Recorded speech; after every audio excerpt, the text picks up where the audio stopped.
নমস্কার বন্ধুরা, একটা নতুন ব্লগে আপনাদের সকলকে স্বাগতম জানিয়ে আমি আমার ভিডিওটি শুরু করছি। তো সকাল সকাল দুই সোনামাই ঘুম থেকে উঠে পড়েছে, আর এখানে দুই বোনের ঘুম থেকে উঠে এখন আদর চলছে। তো আমরা ওটার সাথে সাথেই ছোটো মেয়েটাও উঠে পড়ে, আর আজকেও তার ব্যতিক্রম নয়। দুই বোনে উঠে একটু খুনসুটি, আদর, ভালোবাসা এই সমস্ত চলে আর কি। তারপরেই বড় মেয়েটা স্কুলে যাবে, তো স্কুলে যাওয়ার জন্য ওকে রেডি করে দেবো। আমি এদিকে ওর টিফিন আরে বানাতে যাচ্ছি, আর যেহেতু একদম সকালেই বাইরে ওকে বার করছি না, তাই ঘরের মধ্যেই আছে। আজকে একটু চাউমিন করে দিচ্ছি, আর চাউমিনটা দেখতেই পাচ্ছেন ডিম দিয়ে ভেজে দিতে হচ্ছে। কোনো রকম সবজি অ্যাড করা চলবে না, যদি কোনো রকম সবজি অ্যাড করে দিই তাহলে কিন্তু টিফিনে ফিরিয়ে নিয়ে চলে আসবে। বাড়িতে যখন আমি চাউমিন করি তখন কিন্তু সমস্ত রকম সবজি অ্যাড করেই করি, সেক্ষেত্রে কিন্তু খেয়ে নেয়। আর স্কুলে যদি কোনো রকম সবজি অ্যাড করে পাঠাই তাহলে কিন্তু কোনো রকমই খায় না। তো যাই হোক, যেভাবে খেলে পেটটা ভরে আর কি, তাই এরকমভাবেই দিচ্ছি করে। সকালে একদম যেহেতু ছাতুটাই খাওয়ার প্র্যাকটিসের মধ্যে আছে, তো এই ছাতুটা খেয়েই ও ভালো রকমভাবে কমফোর্টেবল ফিল করে। সকালে অন্য কিছু খাবার দিলেও খেতেও চায় না, আর একদম সকালেই যেহেতু স্কুল, মোটামুটি এখান থেকে 6:30 থেকে 6:40-এর মধ্যে আরে বেরিয়ে যায়, তো সকালে আর কিছু দেওয়াও হয় না, আরও অন্য কিছু খেতেও চায় না, খেতে পারেও না। তো সকালে ছাতুটা খেয়ে স্কুলে যায়, তারপর 9টা নাগাদ টিফিন হয়, তারপর টিফিনে যেটা দেওয়া হয় সেটা খায় আর কি। তো আজকে স্কুলে তো টিফিনে দেখলেন যে চাউমিনটাই দিলাম।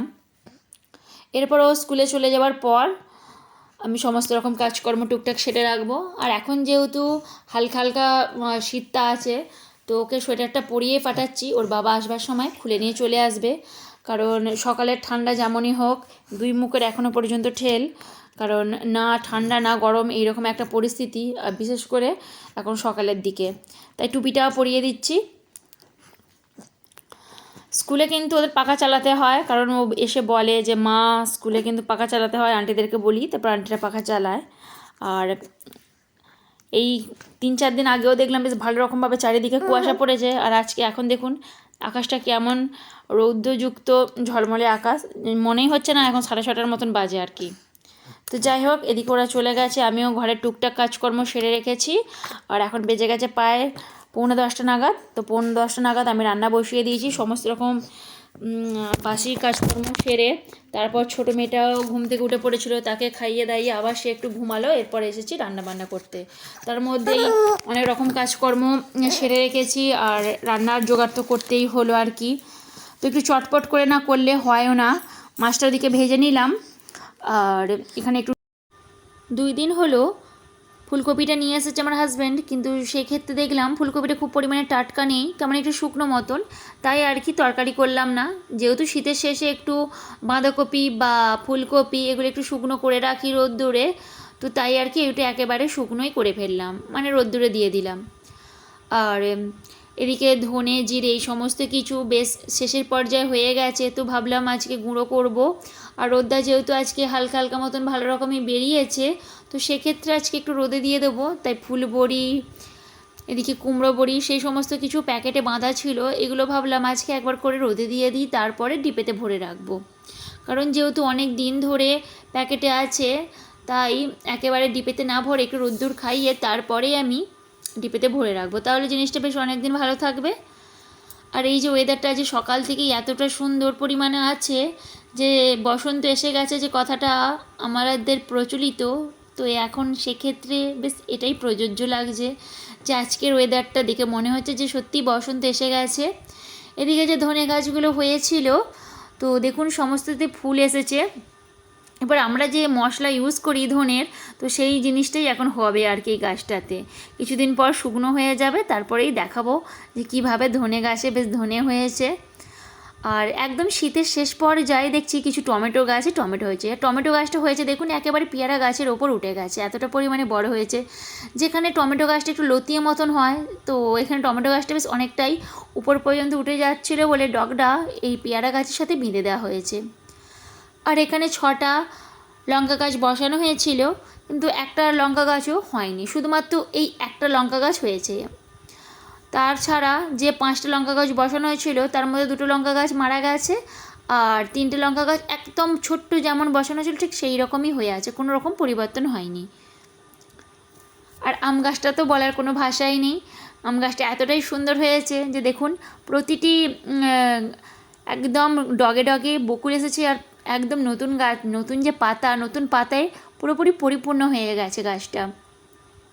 আর এই সময় পরিবেশটা এত সুন্দর লাগছে, বিশেষ করে বাইরে থেকে কোকিলের ডাক কুহু কুহু করে ভেসে আসে। এই সময় যে বসন্তকালটা এসেছে খুব ভালো রকমভাবেই বোঝা যাচ্ছে। গাছের বকুল যে হচ্ছে একদম নিচ থেকে আরম্ভ হয়েছে, তো আশা তো করছি যে নিচে একদম আগের বছরে যেমন আম ধরেছিল ঠিক সেই রকমভাবেই ধরবে। এবার এখানে মেয়েটার ভাতটা বসিয়ে দিচ্ছি। যেহেতু এখন ওর খাবারটাই প্রথম প্রথম খাওয়াতে আরম্ভ করছি, তাই বেশি কিছু খাবার অ্যাড করছি না। এখানে আমরাও যেহেতু আজকে একটু ডাল বাড়িতেও বানিয়ে নিচ্ছি, তাই একেবারেই ডাল সেদ্ধ দিয়ে দিয়েছিলাম কৌটো করে, সেই কৌটো থেকে কিছুটা পরিমাণে ডাল এখানে নিয়ে নিলাম। আর নিয়ে নিলাম যে ভাতটা হয়েছিল সেই ভাতটাই।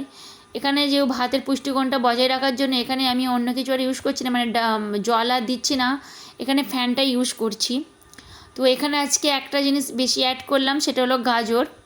কারণ এর আগের দিন আমি দেখিয়েছিলাম যে শুধুমাত্র কুমড়ো দিয়ে খাইয়েছিলাম, কারণ প্রথম দুদিন দেখলাম কুমড়ো দিয়ে খাওয়ালাম, কারণ পরপর যদি একভাবে সবজি অ্যাড করতে থাকি তো এখনও সহ্য করতে পারবে কি না, তাই আর কি প্রথম দিন দুটো দিন কুমড়ো দিয়েছিলাম, আজকে কুমড়োর সাথে অ্যাড করলাম গাজর, আর সামান্য পরিমাণে একটু কপি দিয়েছি। এখন এই সব থেকে যেটা ঘন ছাঁকুনি তাতেই ছেঁকে নিচ্ছি, কারণ বড় ছাঁকুনি আছে, বড় ছাঁকুনিতে ইউজ করছে না। বড় ছাঁকুনিতে একদিন ইউজ করলাম, দেখলাম দানাটা একটু বড় বড় মতন ছিল, আর মেয়েটা একদম খেতে পারছে না, অকক করে বেশ বমিও করে দিল। আতকা তুলছিল বুঝতে পারলাম না, দেখলাম বমি করে দিয়েছি। তো খাওয়ানোর থেকে খাওয়ানোটাই আমার বৃথা হলো, আর ওরও কষ্ট।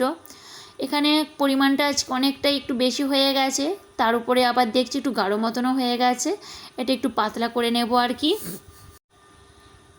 একদিকে শুধুমাত্র বেস্ট ফিটিং করে থাকতো, ওই সমস্ত রান্না বান্নার ঝামেলাটাই ছিল না যে টাইম বাই টাইম কখন কি খাওয়াতে হবে।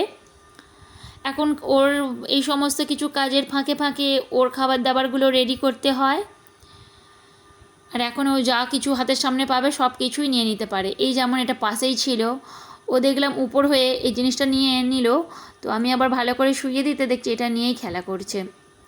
এখন মোটামুটি সমস্ত জিনিসও ধরতে শিখে গেছে, যে কিছুই পাশে থাকুক না কেন ঠিক সেই জিনিসটা কাত হয়ে গিয়ে জিনিসটা নিয়ে নিতে শিখে গেছে। তো এতটা অ্যাক্টিভ কিন্তু আমার বড় মেয়ে যেমন ও ছিল না, এ কিন্তু একটু বেশি অ্যাক্টিভ দেখতে পাচ্ছি আর কি, মানে এই যে উপর হয়ে যাচ্ছে, উপর হয়ে গিয়েও বা একটু বেশ সামান্যভাবে এগিয়ে এগিয়ে চলে আসছে এই আর কি। তো এদিকে সাথে সাথে এদিকে সন্ধে হয়ে গেছে, বড় মেয়েটাকেও পড়তে বসিয়ে দিয়েছি, ও এদিকে লেখাপড়াগুলো করে নিচ্ছে।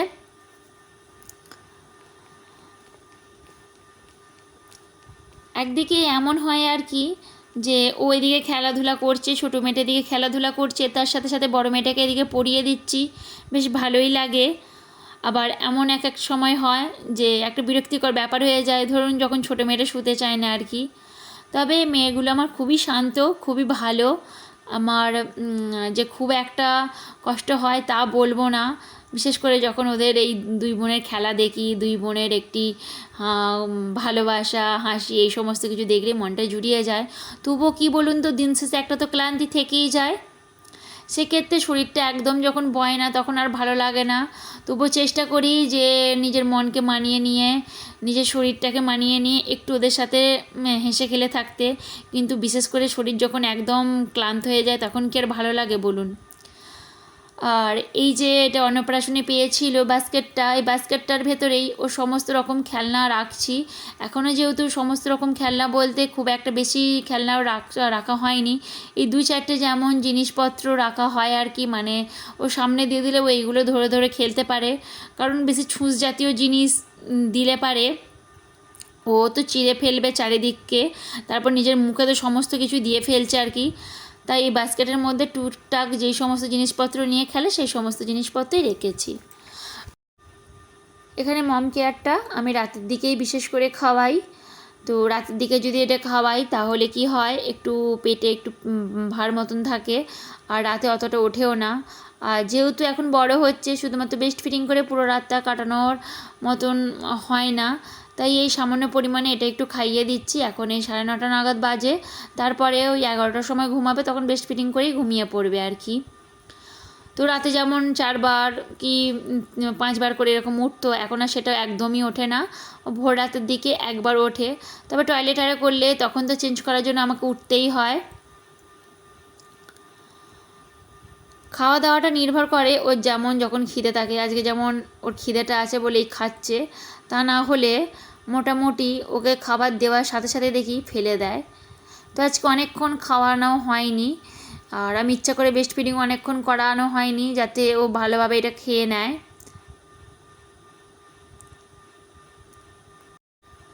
তো ভিডিওটি এখানেই শেষ করছি, আর আমার সাথে যারা শেষ পর্যন্ত ছিলেন তাদেরকে তো অসংখ্য ধন্যবাদ জানাচ্ছি। আপনাদের একটা লাইক, একটা কমেন্ট আমাকে পরবর্তী ভিডিও বানাতে মোটিভেট করে। তো আপনাদের থেকে একটা লাইক এবং একটা কমেন্টের আশা করতেই পারি। আর আপনারা যদি কেউ আমাকে কোনো রকম তথ্য দিতে চান তো অবশ্যই আমার কমেন্ট বক্সে সেই তথ্য রেখে যেতে পারেন। আর অবশ্যই কিন্তু জানাবেন আমার ভিডিওটি কেমন লাগলো।